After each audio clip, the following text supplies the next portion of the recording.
Hello friends, हर महादेव, ओम नमः शिवाय के साथ मैं कृणाल जोशी आपका स्वागत करता हूं आपकी खुद की चैनल डीएमकेजी में। हर बार की तरह हम आज के लिए भी एक अच्छा सा एजुकेशन का एक टॉपिक लेकर हम आए हैं। ओके, और वो सब्जेक्ट कौन सा है हमारा? तो आज का सब्जेक्ट है मैथ्स। फ्रेंड्स, हम आज मैथ्स पढ़ने वाले हैं और मैथ्स के अंदर इंपॉर्टेंट क्या है, तो ये लेसन जो है वो 7, 8, 9 और 10 स्टैंडर्ड के लिए सबसे इंपॉर्टेंट है। फैक्टराइजेशंस तो काफी तरह के आते हैं, लेकिन उसमें से एक चीज ऐसी है जो आज हम आपको एकदम इजी टेक्निक से सिखाने वाले हैं। ओके, तो वो क्या है? तो फैक्टराइजेशंस हम जो करते हैं उसमें एक आता है quadratic. Yes, factorization of quadratic equation. Friends, आपको मालूम होना चाहिए कि हम क्वाड्रेटिक पॉलिनोमियल भी कहते हैं उसे। ओके, अब ये कौन से फॉर्म में होता है? तो हर किसी को मालूम है कि ये इस फॉर्म में होता है, ax² + bx + c = 0। तो ऐसी, यानी इसे हम दूसरा क्या कहते हैं? तो इसे हम ट्राइनोमियल भी कहते हैं। ट्राइनोमियल, फ्रेंड्स, इसे ट्राइनोमियल भी हम कहते हैं। अभी बात ये रही कि सर ये लेसन क्यों रखा, तो हमने इसलिए रखा है ये लेसन ज्यादातर कि अभी 10th वाले बच्चों में से काफी सारों ने हमने आगे का जो लेसन रखा उस हिसाब से बोला कि सर फैक्टराइजेशन में काफी दिक्कत होती है, क्योंकि 10th स्टैंडर्ड में लेसन 2, लेसन 3, लेसन 4 और लेसन 5 ये सब में ये इंपॉर्टेंट है। ओके, तो इसके लिए हमने फैक्टराइजेशंस, और ऐसा नहीं है गुजराती मीडियम के लिए भी हम यही वीडियो यही मेथड से बना रहे हैं। अगर आपको इंग्लिश में समझ कम आता है, हिंदी में कम आता है, तो आप गुजराती मीडियम में भी हमारे लिंक में जाकर ये वीडियो देख सकते हो। तो इसके अंदर क्या करना होता है? तो जो मिडल टर्म होता है उसे हमें स्प्लिट करना होता है। बस सिंपल सा है, स्प्लिट करना होता है और हमें x की वैल्यू सर्च करनी होती है। फ्रेंड्स, आपको मालूम है कि ये क्या है? तो सिंपल मैं आपको बता दूं कि ये एक क्वाड्रेटिक पॉलिनोमियल है, उसके अंदर a b c है, तो ये x² है, ये x है, और इसे कहते हैं कोएफिशिएंट। यस, इसे कहते हैं कोएफिशिएंट। तो a क्या है? तो उसे हम क्या बोलेंगे? तो कोएफिशिएंट ऑफ x²। और भाई b क्या है? तो उसे भी वही बोलेंगे, कोएफिशिएंट ऑफ x। और c क्या है? तो c के साथ कोई भी वेरिएबल नहीं है, तो इसलिए उसे हम क्या बोलेंगे? कांस्टेंट टर्म बोलेंगे। Okay, constant term. Okay friends, इतनी इंफॉर्मेशन है, आपका वक्त जाया नहीं करेंगे। हम सिर्फ फॉर एग्जाम्पल लेने वाले हैं, ओनली फॉर एग्जाम्पल। और फॉर एग्जाम्पल के जरिए हम पूरा लेसन आपको समझाने वाले हैं। तो प्लीज कृपया करके अगर आप चैनल पे नए हो तो चैनल को लाइक, सब्सक्राइब और शेयर करना मत भूलिएगा। दूसरे बच्चों को भी शेयर करिएगा जिससे उनको मालूम हो। तो ओके फ्रेंड्स, हम एकदम आसान तरीके से आगे जाते हैं कि हमने काफी शॉर्ट की प्रिपेयर की और ये शॉर्ट की आपको काफी काम आने वाली है। एक बार पूरा वीडियो आपने देख लिया लास्ट तक, यानी आप सीख गए। Only for example.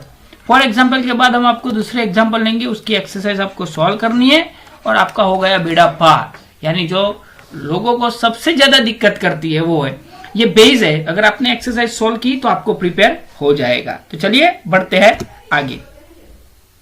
तो सबसे पहले हम यहां पर ले लेते हैं, एक आसान से तरीके से ले लेते हैं कि फैक्टराइजेशन मेथड में हमारे लिए हम रेड जोन में दिखाएंगे कि भाई जो क्वाड्रेटिक इक्वेशन आते हैं वो कितने तरह के आते हैं।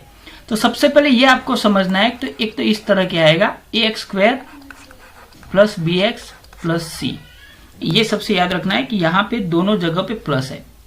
दूसरा आएगा ax² - bx और +c। तीसरा आएगा ax² + bx - c। और चौथा आएगा ax² - bx - c। Okay friends, हम आपको ये दिखाना चाहते हैं कि व्हाट इज द डिफरेंट। देखो यहां पे दोनों में प्लस है, यहाँ पे एक माइनस है, एक प्लस है, यहाँ पे एक प्लस है, माइनस है, माइनस है, माइनस है। यानी हमारे पास 4 तरह के क्वाड्रेटिक इक्वेशन होते हैं। हमने सर्च किए तो ये 4 है। आपको लगेगा कि 500 600 है, नहीं, ऐसे 4 ही आते हैं बस, सिर्फ उनकी निशानी चेंज होती है, प्लस माइनस की साइन, बाकी कुछ नहीं है। अभी इसमें हमको ये 2 निशानी सबसे ज्यादा याद रखनी है। फिर से आपको याद दिला दूं कि अगर आप अब तक नोटबुक नहीं ली है तो नोटबुक ले लो, एक पेन ले लो और उसके अंदर लिखते रहना, तो जिससे आपको ज्यादा फायदा होगा और ज्यादा आप ट्रिक सीख पाओगे। हम सोचे कि आप एक ही बार हमारा वीडियो देखिए और आपको प्रिपेयर हो जाए, अगर नहीं हुआ तो दूसरी बार देखिए और सबसे ज्यादा सुनिए, लिसनिंग पावर सबसे ज्यादा रखना है। तो यहां पे आपको याद रखना है, हम पहले एक चीज ले लेते हैं कि भाई पहले ये 2 ले लेते हैं। देखो ये दोनों में क्या है, प्लस है, हो गया सिंपल सा फंडामेंटल प्लस है। ओके, तो 2 एग्जांपल हम ले लेते हैं, यहां से बीच में से एक लाइन ड्रॉ कर देते हैं जिससे आपको मालूम हो, हम आपका ज्यादा टाइम लेने वाले नहीं है। देखो पहला एग्जांपल यहां पे ले लेते हैं, यहां पे लिखा है 2x² plus 5x plus 3 is equal to 0 ही होता है। इसके फैक्टराइजेशन करने के लिए 0 की जरूरत होती है और हमें इसके फैक्टराइज करना है। और दूसरा यहां पे हम ले लेते हैं एग्जांपल, तो दूसरा लेंगे 6x² माइनस 13x प्लस 6। ये 2 एग्जांपल हमने ले लिए। अभी हम इसे आपको सिखा रहे हैं कि किस तरह इसे काउंट करेंगे। ओके, सॉल्व करना है हमें। तो सिंपल सी बात है, सबसे पहला स्टेप हमारा क्या आएगा, हम यहाँ पे स्टेप 1 लिख देते हैं। पहले तो क्वाड्रेटिक इक्वेशन ले लो, तो हमारे पास क्वाड्रेटिक इक्वेशन आ गई है ऑलरेडी, ये रही। ओके, दूसरा आएगा कोएफिशिएंट, हमें सर्च करना है कौन सा, तो कोएफिशिएंट ऑफ x², तो क्या है, तो वो 2 है। यहां पे बाद में लेते हैं। दूसरा ले लेते हैं यहां पे coefficient of x, coefficient of x कौन सा है, तो 5 है। ओके, और तीसरा कांस्टेंट टर्म कौन सा है, तो वो 3 है।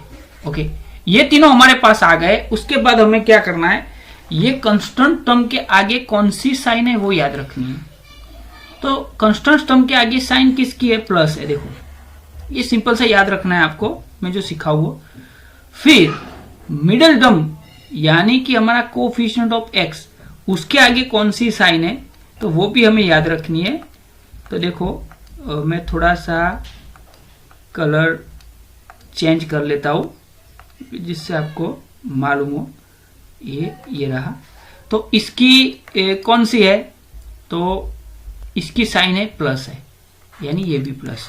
ओके, मैं क्यों ये दोनों के ऊपर ज्यादा बार दे रहा हूं, क्योंकि आपको सबसे इंपॉर्टेंट ये दोनों ही है। ओके, अभी हमारा पहला स्टेप क्या आएगा, फिर से एक बार हम चेक कर ले कि पहला, तो सबसे पहला आने वाला है फाइंड अ प्रोडक्ट ऑफ, देखो सबसे पहले प्रोडक्ट ढूंढनी है। देखो फाइंड प्रोडक्ट यानी multiplication, product of coefficient of x² and constant term, पहला ये पड़ा रहेगा। ओके, सबसे पहले कोएफिशिएंट ऑफ x² यानी हमारा जो पहला है जो वही लेना है, यानी 2 मल्टीप्लाई लास्ट लेना है 3, तो ये आ गया 6। चलो प्रोडक्ट हमने ढूंढ ली। ओके, ये हमारा काम हो गया। अभी हमें क्या करना है, यहां पे देखो ये 3rd नंबर, यहां पे क्या है, प्लस है, क्या है, प्लस है। तो दोनों का प्लस हो उस तरह से लेना है, याद रखना दोनों प्लस है। यहां पे प्लस है यानी याद रखना प्लस कब होगा, जब 2 रकम हमें इसे स्प्लिट करना है, यानी मिडिल टर्म को स्प्लिट करना है। पहले सम देख लो, उसके बाद ये 6 आ गया। Okay, that's all. अभी 6 के फैक्टर निकालने हैं, यानी 2 3 जा 6 आ गया। अभी 6 के ऐसे फैक्टर निकालो जिसका सम 5 हो और जिसका मल्टीप्लीकेशन 6 हो, तो यही फैक्टर आते हैं। देखो 2 3 जा 6, तो 2 + 3 = 5 हो गया। ओके, सिंपल सी बात है, आप लोग फटाक से सीख लेते हो तो अच्छा है। तो इसको फैक्टराइज हम करते हैं। देखो यहाँ पे कैसे करना है, मैं जो सिंपल आसान तरीके से आपको सिखाना चाहता हूं। तो यहाँ पे हम ये दिखा, देखो 2x² पहले लिख देंगे, फिर लास्ट में +3 लिख देंगे। देखो एकदम सिंपल सा है, इसलिए सिखा रहा हूं। तो +3 हो गया। ओके, अभी आगे जाते हैं इसी को। तो +3 हो गया है। अभी यहां से क्या होगा, तो यहां से आपको करना है, ये नीचे के जो 2 आए ना वो 2 लिख देने। देखो 2x और 3x, यानी 3 + 2 5 हो गया। ओके, हो गया। अभी हमें क्या याद रखना है कि अगर यहाँ पे प्लस है, यानी ये लास्ट वाला प्लस है, क्या है, प्लस है, तो इन दोनों के बीच प्लस होगा। प्लस कब होगा, प्लस कब होगा, अगर दोनों प्लस होंगे तो, अगर दोनों माइनस होंगे तो। याद रखना, यहाँ पे मैं बार दे रहा हूं, प्लस कब होगा, अगर दोनों माइनस होंगे तो, अगर दोनों प्लस होंगे तो। ओके, अभी आपकी ये तो सॉल्व हो गया कि चलो भाई दोनों की निशानी सेम रखनी है यहाँ पे, लेकिन कौन सी रखे सर, प्लस या माइनस? तो इसके लिए आपको जाना पड़ेगा मिडिल टर्म के ऊपर। यस, मिडिल टर्म के ऊपर जाना पड़ेगा। और मिडिल टर्म में जो शाइन होगी वो शाइन बड़े के आगे आएगी, ये याद रखना। जो मिडिल टर्म में शाइन होगी वो जो बिग नंबर होगा उसके आगे वही शाइन आएगी, यानी प्लस है। तो यहां से बिग नंबर कौन सा है, 3 है, तो उसके आगे प्लस रख दिया। ओके, अभी दूसरा रूल तो ये है कि प्लस है, कांस्टेंट टर्म प्लस है, तो दोनों प्लस होने वाले हैं। ओके, तो दोनों प्लस आएंगे या तो दोनों माइनस आएंगे, तो हाँ दोनों प्लस आएंगे। तो ये प्लस आया तो ये भी क्या आएगा, प्लस आएगा। हो गया। अभी इसमें से कॉमन निकालेंगे 2x को, तो क्या बचेगा, x + 1 +3 कॉमन निकलेगा, x + 1। यानी यहां पे डायरेक्ट में रखता हूं x + 1 = 0 और 2x + 3 = 0। सो यहां पे आई गॉट आंसर x = -1 और x = -3/2, यानी 3/2। ये हो गया हमारा आंसर। ये सिंपल सी बात है। आपको लास्ट टर्म याद रखना है, पहले दोनों की प्रोडक्ट फाइंड करनी है, उसके बाद मिडिल टर्म, उसके बाद लास्ट टर्म का साइन याद रखनी है। थोड़ा सा कंफ्यूज हो गए, यही चीज हम, इसलिए मैंने 2 सम लिए है यहाँ पे आपके लिए कि आप ज्यादा से ज्यादा उसे याद कर पाओ। ओके फ्रेंड्स, दूसरे सम पे जाते हैं, तो वही प्रोसेस फिर से करेंगे। अब ये कोफिशिएंट वाली बात आपको याद हो गई है, लेकिन हमें सबसे पहले लास्ट टर्म, कांस्टेंट टर्म की साइन देखनी है। ये रही उसकी साइन, तो हमें मालूम है कि दोनों या तो प्लस आएंगे या तो माइनस आएंगे। ओके, हो गया। अभी दूसरा मिडिल टर्म की साइन हमें मालूम है, यहाँ पे मिडिल टर्म क्या है, माइनस है। मिडिल टर्म क्या है, माइनस है। ओके, यहाँ पे लोचा हो गया, मिडिल टर्म माइनस है, यानी सब्सट्रैक्शन करना है। सम तो है लेकिन सबसे मिडिल टर्म माइनस है। याद रखना, ये लास्ट प्लस है यानी प्लस ही होना चाहिए। यहाँ पे हमने प्लस था तो दोनों को प्लस रख दिया, यहाँ पे प्लस है यानी दोनों की निशानी सेम आएगी। कौन सी आएगी देख लेते हैं। तो सबसे पहले हम दोनों की प्रोडक्ट, ये फर्स्ट टर्म और लास्ट टर्म कोफिशिएंट दोनों के ले लेते हैं। 6 या कितना आता है, 36। अभी 36 के ऐसे फैक्टर निकालने हैं जिसका मल्टीप्लाई भी 36 हो और सम 13 हो। तो भाई कैसे ढूंढेंगे, तो यहाँ पे आसान सा तरीका हमें दिया है, 36 के फैक्टर निकाल लो। ओके, प्राइम फैक्टर 18 2 जा, फिर 9 2 जा, 3 3 जा और 1 3 जा। हो गया। तो यहाँ पे 36 के फैक्टर आ गए हैं, 2 × 2 × 3 × 3। इसमें से कुछ जुगाड़ करते हैं, तो 2 2 जा होगा 4, × 3 3 जा होगा 9, यानी 9 4 जा हो गया 36। और यही चीज को अगर प्लस करते हैं तो भी होता है 13, यानी हमारा आंसर आ गया। 2 जो ये मिडिल टर्म को स्प्लिट करना है वो 2 हमें मिल गए। तो चलो हम आगे कहां से जाएंगे, तो वही सिस्टम अपनाएंगे। यहाँ पे 6x² - 13x + 6। ओके, हो गया, = 0 रख देंगे। तो आपको आंसर लाने में आसानी रहेगी। एक बार फिर से आपको आगे का सम कंपलसरी देखना है कि जिससे आप लिख पाओ। तो यहाँ पे देखो, हमने पहले तो पहला लिख दिया 6x², फिर लास्ट टर्म लिख दिया +6 = 0। अभी बीच में ये 2 रखने हैं, तो पहले तो 2 लिख दो आप, 4x और 9x। मैंने बोला ना प्लस होना है, यानी दोनों की साइन कैसी होगी, सेम होगी, या तो प्लस होगी या तो माइनस होगी। ये तो दिमाग में घुस गया। अभी मिडिल टर्म की जरूरत यहां पे आती है कि सर दोनों प्लस रखनी है माइनस रखनी है इसमें। ओके, प्लस है तो दोनों सेम रखनी है हमें। ओके, ये लास्ट टर्म प्लस है तो यहां पे मिडिल टर्म को, यह मिडिल टर्म माइनस है, तो माइनस है तो हम क्या करेंगे, जो बिग नंबर होगा उसके आगे माइनस रखेंगे।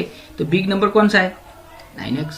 हो गया माइनस। ओके, अब ये प्लस है लास्ट टर्म, तो दोनों की निशानी सेम आएगी, यानी हो गया माइनस। इसमें से हम कॉमन निकालेंगे अभी, तो इसमें से कॉमन क्या निकलेगा 2x, तो बीच में क्या बढ़ेगा 3x माइनस 2। दूसरी बात, इस फैक्टराइजेशन में सबसे काम आएगी, ज्यादातर ये जो है वो दूसरे ब्रैकेट में यही आता है, तो आपको ज्यादा उच्चापत करने की जरूरत नहीं है। देखो 3x, तो यहाँ पे बाहर क्या आएगा, तो -3 कॉमन निकलेगा, यानी हमारे पास दो आंसर आ गए, 3x minus 2 is equal to 0, और यहाँ पे आया है दूसरा आया है 2x minus 3 is equal to 0, यानी x की एक वैल्यू आती है 2/3 और x की दूसरी वैल्यू आती है 3/2। ये हो गए दो। भाई दो ही आंसर क्यों आते हैं, तो दो ही आंसर आने का कारण यह है कि इसकी जो डिग्री है वो डिग्री क्या है 2 है। यहाँ ऊपर देख लीजिए डिग्री 2 है, इसीलिए क्वाड्रेटिक में जो रूट होते हैं वो दो ही होते हैं। ओके फ्रेंड्स, फिर से एक बार आपको ये लास्ट प्लस वाला, हमने ये दो एग्जांपल ले लिए जिसमें लास्ट वाला प्लस था, तो दोनों की साइन सेम आएगी, और बीच में कौन सी साइन रखनी है, तो ये प्लस होगा तो दोनों प्लस आएगी, ये माइनस होगा तो दोनों माइनस आएगी। और आपको फैक्टराइजेशन में ये दो चीजें सीखनी है, प्रोडक्ट और सम। चलिए आगे के दो एग्जांपल ये 3 और 4 ले लेते हैं फ्रेंड्स। अगर आप नए हो तो लाइक, सब्सक्राइब और शेयर करना मत भूलिएगा, और लिखते रहना फ्रेंड्स। आगे के एग्जांपल में हम जाते हैं दूसरे, तो हमारा तीसरा वाला और जो एग्जांपल था वो कुछ इस प्रकार है। पहले मैं लिख दूं ax² minus bx minus c वाला इज इक्वल टू 0, और यहाँ पे आएगा ax² plus bx minus c is equal to 0, यानी उसमें दो कांस्टेंट टर्म प्लस था, इसके अंदर माइनस है फ्रेंड्स। तो चलो इसमें ही आगे जाते हैं, तो आगे जाके क्या होता है,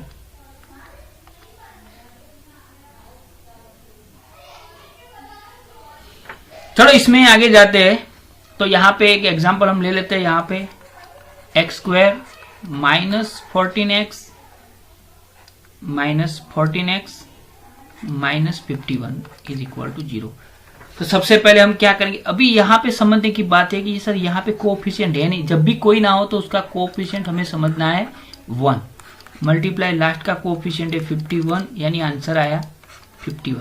अभी 51 के ऐसे फैक्टर निकालने हैं, ओके, जिसका सब यहाँ पे माइनस है, देखो यहाँ पे माइनस है तो माइनस होना चाहिए, आगे प्लस था इसलिए प्लस करते थे, तो यहाँ पे माइनस है, तो 51 के फैक्टर कैसे निकालेंगे, तो हमारे पास ये है, ओके, मेथड से करेंगे, सॉरी, यहाँ पे 51 आएगा, तो 17 3 जा और 1 7 जा, यानी दो ही प्राइम फैक्टर है, तो यहाँ पे 3 मल्टीप्लाई 17 करते हैं तो हमें मिल जाता है 51, और उसी चीज को 17 माइनस 3 करते हैं तो हमें मिल जाता है 14, यानी we are near our answer, यानी हमें आंसर ऑलरेडी मिल जाता है।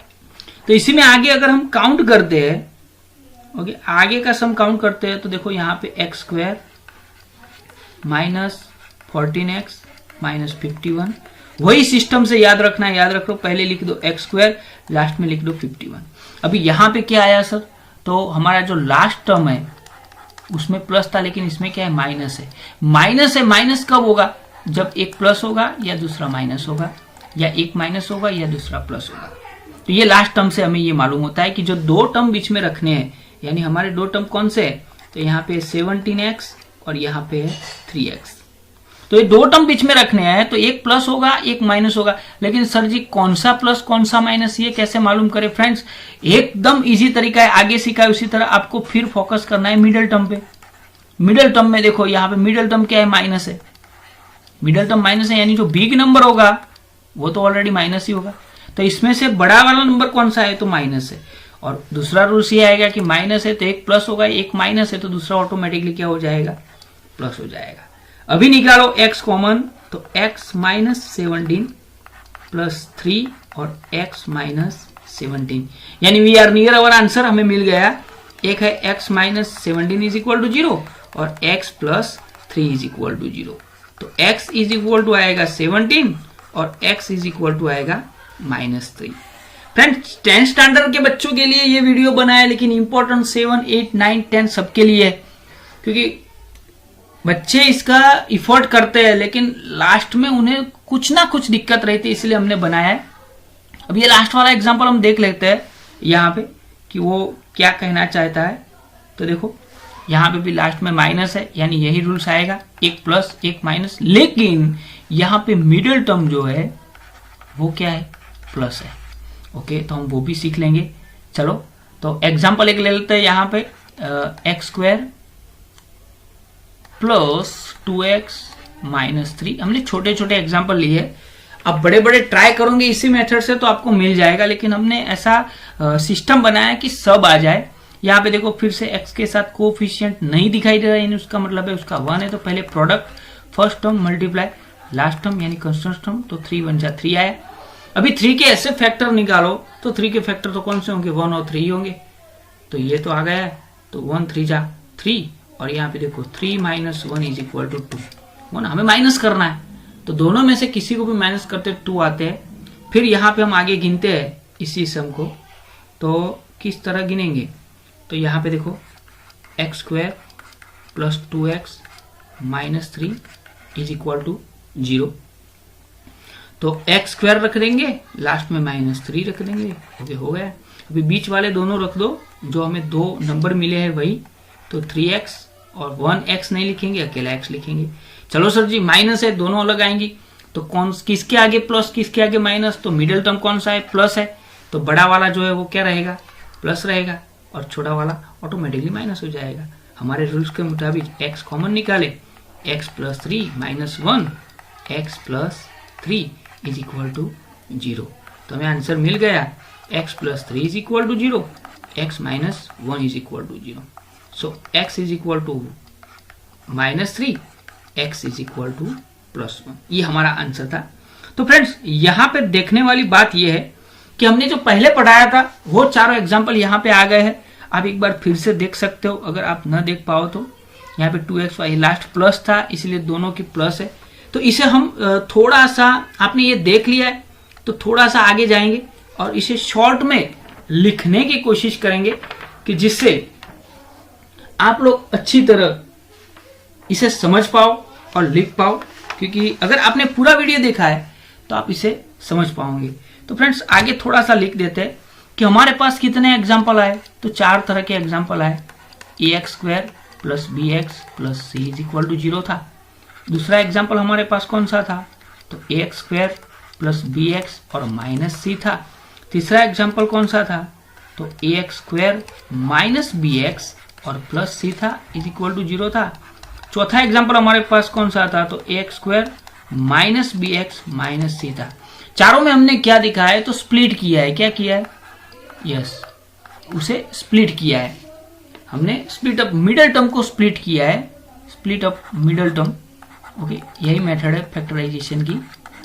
तो किस तरह किया, तो सबसे पहले हमें मालूम हुआ कि लास्ट टर्म जो है वो है कौन सा है, प्लस सी है, इसमें माइनस सी है, इसमें प्लस है, इसमें माइनस है, यानी कांस्टेंट टर्म है। तो हमें मालूम हो गया कि जब भी हम स्प्लिटिंग करेंगे तो प्लस है तो या तो दोनों टर्म प्लस आएंगे या तो माइनस आएंगे। यहाँ पे भी प्लस है तो या तो दोनों प्लस आएंगे या तो दोनों माइनस आएंगे, और यहाँ पे माइनस है यानी एक प्लस आएगा, एक माइनस आएगा, एक माइनस आएगा, एक प्लस आएगा। यहाँ पे भी एक प्लस आएगा, एक माइनस आएगा, एक माइनस आएगा, एक प्लस आएगा। इस तरह से इनोग्रेशन हम कर सकते हैं, यानी कि इस तरह से हम इसकी शुरुआत कर सकते हैं और आसानी से आपको मालूम हो जाएगा। लेकिन यहाँ पे मिडिल टर्म कहाँ पे मायने रखता है, तो मिडिल टर्म हमें कौन सी साइन रखनी है, प्लस और माइनस। तो मिडिल टर्म की साइन यहाँ पे कौन सी है, तो यहाँ पे प्लस है, यहाँ पे कौन सी है, यहाँ पे भी प्लस है, यहाँ पे कौन सी है, माइनस है, और यहाँ पे कौन सी है, माइनस है। तो ये 4 जो है वो कहाँ पे आएगी, तो जो बिग नंबर होगा उसके आगे आएगी। बस ये याद रखना है। आप जो स्प्लिट कर रहे हो 2 नंबर में से जो बिग नंबर होगा उसके आगे ये जो साइन मिडिल टर्म की है वही साइन आएगी। बाकी दूसरी साइन आप ऑटोमेटिकली समझ सकते हो कि पहले में अगर बिग टर्म के आगे प्लस आया तो दूसरे के आगे प्लस ही आएगा, समझ गए। अगर बिग टर्म के आगे माइनस आया तो दूसरे के आगे माइनस आएगा। यानी जब भी सी प्लस है तो यहां प्लस है तो दोनों प्लस आने वाले हैं। देखो, ओके, ये सी प्लस है तो मिडिल टर्म के जो 2 आएंगे यानी हम स्प्लिट करेंगे वो दोनों या तो माइनस हो सकते हैं या तो प्लस हो सकते हैं। आप समझे, क्योंकि प्लस करना है। लेकिन यहां पे प्लस है, मैं क्या बोल रहा हूं, अगर मिडिल टर्म प्लस तो जाहिर सी बात है वो दोनों कौन से आएंगे, प्लस ही आएंगे। ओके, अगर ये माइनस है तो यहाँ पे देखो सी प्लस है तो दोनों माइनस आएंगे, यानी माइनस में दोनों माइनस रहेंगे। ओके, यानी यहाँ पे दोनों टर्म कौन से आएंगे, माइनस आएंगे। क्लियर, प्लस करना है तो यहाँ पे दोनों टर्म कौन से आएंगे, प्लस आएंगे। यहाँ पे सिर्फ आपको थोड़ी सी दिक्कत होगी कि बिग टर्म के आगे प्लस रखना है और जो यहाँ पे बिग टर्म है उसके आगे माइनस रखना है। ये हमारा छोटा सा एक प्रयास था आपको फैक्टराइजेशन सिखाने के लिए। एक बार फिर से आप देख सकते हो, हमने आपके लिए ही ये सब बनाया है। अगर आपने नहीं लिखा है तो लिख दीजिए फ्रेंड्स, क्योंकि हमारा ये प्रयास रहता है कि सब आसान तरीके से सीखे और लिसनिंग पावर सबसे ज्यादा बढ़ाइए फ्रेंड्स। ओके फ्रेंड्स, आगे हम दूसरे वीडियो लेकर आने वाले हैं और इसी के साथ ये थोड़े एग्जाम्पल आपके सामने स्क्रीन के ऊपर आप देख रहे हो, ज्यादा नहीं है, 10, 12, 15 जितने हैं। आप सॉल्व करोगे तो आपको ही फायदा होगा फ्रेंड्स। ओके फ्रेंड्स, चैनल को लाइक, सब्सक्राइब और शेयर करना मत भूलिएगा। हर हर महादेव, ओम नमः शिवाय।